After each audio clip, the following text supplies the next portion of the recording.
Judith lleva desde los 20 años cuidando a su ganado. Se sabe todos los secretos de ellas, de las ovejas y las cabras, y desde Alto Ricón, en Huesca, nos muestra a través de las redes sociales cómo es su día a día. Lo hace a través de Instagram, donde tiene 7.400 seguidores. También en YouTube, con vídeos que superan las 80.000 visualizaciones. Ahora ha sido nominada a los premios Agroinfluye, que reconocen el trabajo de quienes revolucionan el sector primario.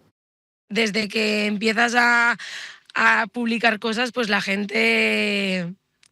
creo que la gente ya ve las cosas de diferente manera.